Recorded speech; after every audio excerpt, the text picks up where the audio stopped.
देखो बच्चों, हम हिंदी का तीसरा पाठ अब देख रहे हैं, वार है हमदर्द। इसके लेखक है घनश्याम अग्रवाल। उनका परिचय देखो। उनका जन्म 1942 अकोला महाराष्ट्र में हुआ। परिचय में घनश्याम अग्रवाल जी एक रुचि अध्ययन काल से ही लेखन में विकसित हुई। अपने आसपास की प्रत्येक स्थिति या घटना में हास्य ढूंढकर उसे धारदार व्यंग में ढालना आपके लेखन की विशेषता है। आपका अखिल भारतीय मंचों पर हास्य व्यंग कवि के रूप में लोकप्रिय है।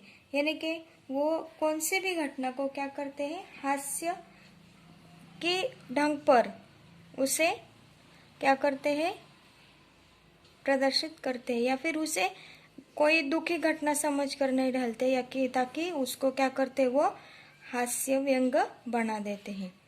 प्रमुख कृतियां में देखो, हंसी घर के आईने हास्य व्यंग है, आज़ादी की धूम, आई एम सॉरी एक हास्य कविता संग्रह है, अपने अपने सपने लघु कथा संग्रह आदि। और गद्य संबंधी में देखो कि प्रस्तुत हास्य व्यंग निबंध में लेखक ने दुर्घटना के माध्यम से विनोद को बड़े ही रोचक ढंग से व्यक्त किया है। हमदर्दी भी कभी कभी किस तरह पीड़ादायी बन जाती है, यह बहुत ही सुंदर तरीके से दर्शाया है। तो देखो उन्होंने क्या किया है, उनके साथ एक दुर्घटना हुई है और उसको उन्होंने क्या किया, हास्य व्यंग बना दिया है। तो देखो कि जब को सबको पता है कि हम अस्पताल में किसी को मिलने जाते हैं, देखने जाते हैं, ये हमारी परंपरा है। कोई मरीज होता है तो हम उसको देखने जाते हैं ताकि उसे खुशी हो और उसका जो तकलीफ हो रही है, वो कष्ट हो रहा है, वो उससे उसका ध्यान हटाकर हम उसको थोड़ा हंसा दे या फिर उसका मनोरंजन कर दे। उसी प्रकार कभी कभी उन मरीजों को उससे क्या होता है, आनंद प्राप्त होता है और कभी कभी उनको परेशानियां भी झेलनी पड़ती है। ये सब इस पाठ में हम देखेंगे। उस दिन जब मैं पूंजीवादी और समाजवादी अर्थव्यवस्था पर भाषण सुनकर आ रहा था तो सामने से एक कार आ रही थी। यानी कि जब लेखक एक पूंजीवादी और समाजवादी अर्थव्यवस्था पर भाषण सुनकर, जैसे हम कोई भाषण सुनने जाते हैं और फिर वहाँ से लौट कर आते हैं, उसी तरह से वो लौट कर आ रहे थे और भाषण के प्रभाव से मेरी साइकिल को अधिक जोश आया या कार को गुस्सा अधिक आया, यह मैं निश्चित रूप से नहीं कह सकता। तो देखो उन्होंने क्या किया है कि किंतु मेरी साइकिल और वह कार जब करीब आए तो विरोधियों की तरह एक दूसरे को घृणा की नज़रों से देखते हुए आपस में जा भिड़े। मैंने खामखाही पूंजीवाद और समाजवाद के झगड़े में टांग अड़ाई, फलस्वरूप मेरी टांग टूट गई। दुर्घटना के बाद आज भी इंसानियत कायम है, यह सिद्ध करने के लिए कुछ लोग मेरी तरफ दौड़े। देखो बच्चों, हमने इसमें देखा कि वो कहाँ से आ रहे थे, एक भाषण सुनकर आ रहे थे।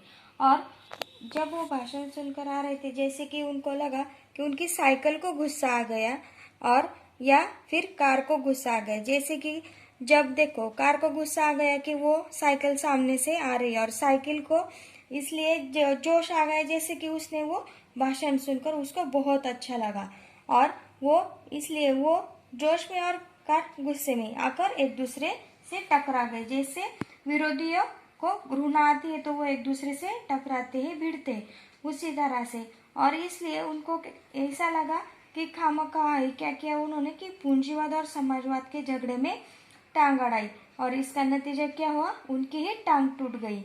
और यानी कि और फिर क्या हुआ कि जैसे हम बोलते क्या रहे, मेरी तो टांग टूट गई, मुझे तो बहुत पीड़ा हो रही है, ऐसा बोलने के बजाय उन्होंने क्या किया, इसमें हास्य भर दिया। और उन्होंने बोला कि दुर्घटना के बाद भी इंसानियत कायम है।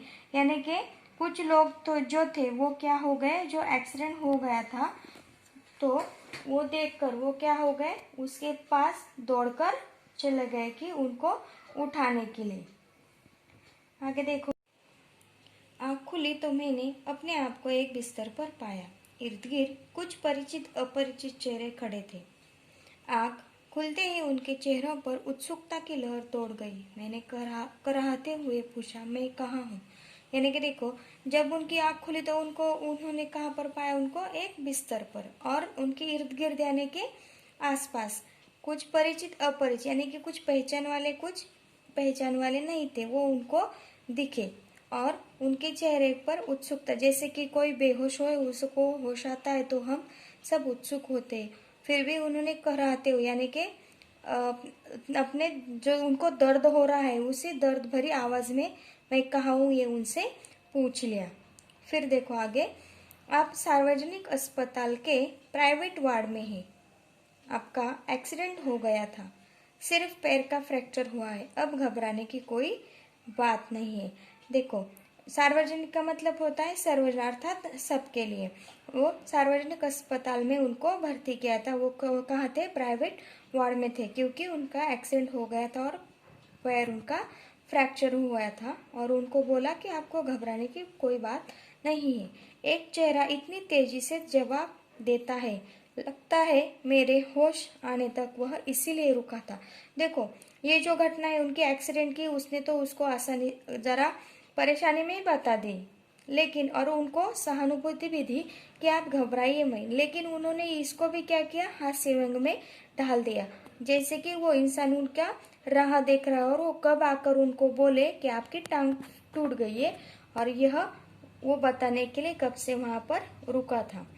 अब मैं अपनी टांगों की ओर देखता हूँ। मेरी एक टांग अपनी जगह पर सही सलामत थी और दूसरी टांग रेत की थैली के सहारे एक स्टैंड पर लटक रही थी। मेरे दिमाग में एक नए मुहावरे का जन्म हुआ, टांग का टूटना, यानी सार्वजनिक अस्पताल में कुछ दिन रहना। देखो, जब उनको बताया गया कि उनका एक पैर फ्रैक्चर हुआ है तो उन्होंने क्या किया? अपनी टांगों की ओर देखा और उनको एक टांग सही सलामत दिखाई दी और दूसरी लटकी हुई दिखाई दी, लेकिन इसको भी उन्होंने क्या किया? हास्य रूप में ढाल दिया और उसको एक मुहावरे में बोल दिया कि टांग का टूटने का मतलब भी बता दिया कि सार्वजनिक अस्पताल में कुछ दिन रहना। तो उन्होंने अपना दर्द बाजू में रख दिया और वहां पर भी हास्य भर दिया। सार्वजनिक अस्पताल का ख्याल आते ही मैं कांप उठा। अस्पताल वैसे एक खतरनाक शब्द होता है, फिर यदि उसके साथ सार्वजनिक शब्द चिपका हो तो समझो आत्मा से परमात्मा के मिलन होने का समय आ गया है। अब मुझे यूं लगा कि मेरी टांग टूटना मात्र एक घटना है और सार्वजनिक अस्पताल में भर्ती होना दुर्घटना। देखो, इसमें भी उन्होंने क्या किया? हास्य भर दिया कि सार्वजनिक अस्पताल का उन्होंने क्या किया? विवरण किया है कि सार्वजनिक शब्द का मतलब क्या है कि ये खतरनाक शब्द है और वहां पर क्या होता है कि आत्मा का परमात्मा से मिलन होता है, ऐसा उन्होंने अनुभव हो गया, ऐसा बोल के उसको भी हास्य में बता दिया। टांग से ज्यादा फिक्र मुझे उन लोगों की हुई जो हमदर्दी जताने मुझसे मिलने आएंगे। फिक्र का मतलब है चिंता और हमदर्दी मतलब है सहानुभूति, कि उनको उनकी फिक्र लगी, उनकी चिंता हो लगी। क्यों? कि वो हमदर्दी जताने उनके पास मिलने आएंगे। ये मिलने जुलने वाले कई बार इतने अधिक आते हैं और कभी कभी इतना परेशान करते हैं कि मरीज का आराम हराम हो जाता है, जिसके मरीज को खास जरूरत होती है। जनरल वार्ड का तो एक नियम होता है कि आप मरीज को एक निश्चित समय पर आकर ही तकलीफ दे सकते हैं, किंतु प्राइवेट वार्ड का यह तो एक खुला निमंत्रण है। यानी कि उन्होंने कहा कि जो लोग मिलने जुलने आते हैं वो अगर अधिक आते हैं या फिर कभी कभी क्या करते, परेशान करते हैं, एक के बाद एक आता है तो मरीज को आराम करना मुश्किल हो जाता है, उसको आराम हराम लगता है। और जब मरीज को खास जरूरत होती है तो वो नहीं आते। और जनरल वार्ड में तो जैसे देखो क्या होता है, वहां पर तो एक निश्चित समय होता है कि आप इसी 1 घंटे में मिल सकते हैं, 2 घंटे में, लेकिन प्राइवेट वार्ड में ऐसा नहीं होता है। वो जैसे कि खुला निमंत्रण, कभी भी आओ और कभी भी जाओ। देखो, हमने एक परिचित क्रमांक 1 देख लिया है। अब इसके आधार पर मैं आपको प्रश्न भेजूंगी, उसके आप उत्तर लिखना। बाकी का हम अगले परिचय में देखेंगे, अगले वीडियो में देखेंगे।